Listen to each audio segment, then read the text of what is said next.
और MQM जो कि राष्ट्रपति मुशर्रफ के समर्थन में है, उसने भी अपनी ताकत दिखाने के लिए, बल्कि ये कहा जाए अपना जो विश्वास है मुशर्रफ सरकार के प्रति, वो दिखाने के लिए एक रैली का आयोजन कर रखा था। दोनों रैलियों में झड़प होती है और उसके बाद वहां पर जो तस्वीरें आपके सामने हैं वो हालात बयां करती हैं। 20 से ज्यादा लोग मारे जाते हैं और अनेकों लोग घायल हो जाते हैं। बाद में करीब 1500 पुलिस फोर्स को तैनात किया जाता है, लेकिन उस दरमियान जब यह सब कुछ चल रहा था वहां पर कुछ नहीं होता है। ऐसी खबरें आ रही हैं कि पाकिस्तान में इमरजेंसी भी लगाई जा सकती है। इस्लामाबाद में ऑन शेड्यूल राष्ट्रपति परवेज मुशर्रफ की जो रैली होने वाली थी वो होगी और उसमें वो जो कुछ भी कहेंगे वो निर्धारित करेगा कि पाकिस्तान में क्या होने वाला है। लेकिन इस वक्त जो हमारे पास एजेंसीज से खबरें आ रही हैं उसके मुताबिक मुशर्रफ साहब ने कहा है कि फ्री और फेयर पोल होंगे जिस साल अक्टूबर में होने वाले हैं। उन्होंने कहा है कि पाकिस्तान में इमरजेंसी नहीं लगाई जाएगी। ये एजेंसीज की खबरों को हम कोट करके आपको बता रहे हैं। साथ ही उन्होंने ये कहा है कि निलंबित चीफ जस्टिस इफ्तिकार चौधरी का जो भी फैसला होना है वो सड़कों पर ना होकर सुप्रीम कोर्ट में हो तो ज्यादा बेहतर है। कराची में मगर लोगों में काफी नाराजगी है, काफी आक्रोश है। वो जानना चाहते हैं कि ऐसे हालात के पीछे जिम्मेदारी सरकार की नहीं तो फिर किसकी है।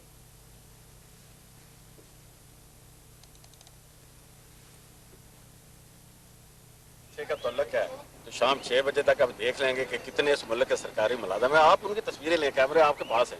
आप हमें कल या परसों साबित करें कि ये सरकारी मुलाजम से जो लाए गए हैं ये पाकिस्तान मुस्लिम लीग के लोग हैं और उनके चेहरों से आपको पता चलेगा कि वो सरकारी मुलाजम है या नहीं। ये बड़ी जल्दी चेहरे अक्कासी करते हैं हर चीज तक। इस जलसे का ताल्लुक है, यहाँ पे इनके लोग जरूर मौजूद होंगे, लेकिन 300-350 करोड़ रुपया पाकिस्तानी गरीब को, पाकिस्तानी कौम का आप खर्च करके यहाँ मेला सजा रहे हैं। कराची में लाशें गिर रही हैं। शर्म आनी चाहिए हुक्मरानों को ये काम करते हुए। कराची में तो तकरीबन 500 के लगभग लोग गिरफ्तार किए गए हैं MMA के और बाकी जमातों के। इस तरह कुल जो है कि 1000 के लगभग जो है कि कारकुनान को गिरफ्तार किया गया है। कुछ 4-5 हजार घर हैं कि जिन पे छापे मारे गए हैं। लेकिन कराची में मौत का जो नंगा नाच हुआ उसकी तस्वीरें हम आपको दिखाते हैं तो आपके भी होश फाख्ता हो जाएंगे। झड़प के बाद आगजनी होती है, समर्थक होते हैं, तो दूसरी तरफ जस्टिस इफ्तिकार चौधरी, उनको एयरपोर्ट पर ही स्ट्रैंडेड कर दिया जाता है, वहां से निकलने नहीं दिया जाता है जब वो इस्लामाबाद से अपने समर्थकों के साथ कराची पहुंचते हैं। जो उनके साथ लॉयर्स हैं ज्यादातर उसमें से पाकिस्तान पीपल्स पार्टी के लोग हैं। ये पाकिस्तान पीपल्स पार्टी यानी कि बेनजीर भुट्टो की सबसे मशहूर पार्टी, इस वक्त पाकिस्तान में काफी पॉपुलर पार्टी है ये। और कुछ दिन पहले ऐसी खबरें भी आ रही थी कि नेगोशिएशंस चल रहे हैं मुशर्रफ और बेनजीर भुट्टो के बीच। लेकिन इन नेगोशिएशंस में कड़वाहट आई, इनमें रुकावट आई, क्योंकि पाकिस्तान पीपल्स पार्टी ने साफ कर दिया कि मुशर्रफ राष्ट्रपति अगर बनना चाहते हैं और बने रहना चाहते हैं तो अपनी फौज की जो उन्होंने वर्दी पहन रखी है उसको उतारना पड़ेगा। जस्टिस बनाम जनरल की लड़ाई, जस्टिस इफ्तिकार जिस राह पर चल रहे थे उसके बाद वही होना था जो कुछ आज पाक में हो रहा है। दोनों के बीच रिश्ते धीरे धीरे बिगड़े और नतीजे में आज पाकिस्तान के हालात तेजी से बिगड़ चुके हैं। पाकिस्तान में आज जो आग जल रही है उसकी बुनियाद रखी गई इसी साल 9 मार्च को। पाकिस्तान के राष्ट्रपति परवेज मुशर्रफ ने मुख्य न्यायाधीश इफ्तिखार चौधरी को उनके पद से हटा दिया।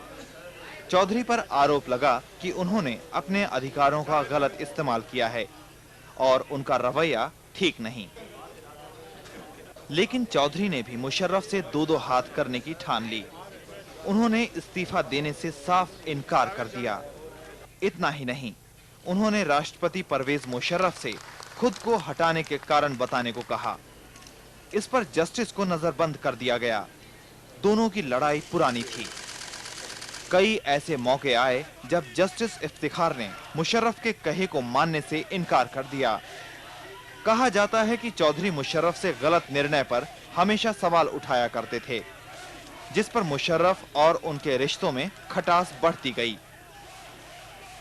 मुशर्रफ का धैर्य तब जवाब दे गया जब इसी साल फरवरी में चौधरी ने जनरल के एक साथ 2 पदों पर होने को लेकर ही सवाल उठा दिया। जस्टिस की राय थी कि मुशर्रफ एक साथ सेना के प्रमुख और देश के राष्ट्रपति नहीं हो सकते। आखिरकार जून 2005 को 8 साल के लिए मुख्य न्यायाधीश बनाए गए चौधरी इफ्तिखार की मुशर्रफ ने विदाई कर दी। लेकिन शायद जनरल को भी इस बात का इल्म नहीं था कि उनका ये फैसला देश के मुस्तकिल उन्होंने फोन किए जाते रहे, लेकिन उन्होंने फोन जो है वो अटेंड नहीं किए। और इसके अलावा DIG operation Karachi Mushtaq Shah chief justice से मुलाकात के लिए आए थे। जब वो मुलाकात के बाद वो बाहर आए थे तो तकरीबन 7 साढ़े 7 बजे का वक्त था। उस वक्त सहाफियों ने आज टीवी पर जो हमला हुआ है, जो फायरिंग हुई है, जो उनकी गाड़ियां नजर की गई हैं, उसके खिलाफ शदीद एहतजाज किया था। यहाँ पर धरना भी दिया गया था। तो उस वक्त मुश्ताक शाह के जो खिलाफ जो है पुलिस के खिलाफ खासे नारे लगाए थे सहाफियों ने। और वो जो एक आम पब्लिक जो एयरपोर्ट पर वहाँ पहुंची थी शारा फैसल के कुछ हिस्से खुलने के बाद, उन्होंने भी पुलिस के इंतजामिया के खिलाफ शदीद नारेबाजी की थी। तो मुश्ताक शाह बगैर कोई भी लफ्ज कहे तेजी के साथ जो है वो निकल गए थे।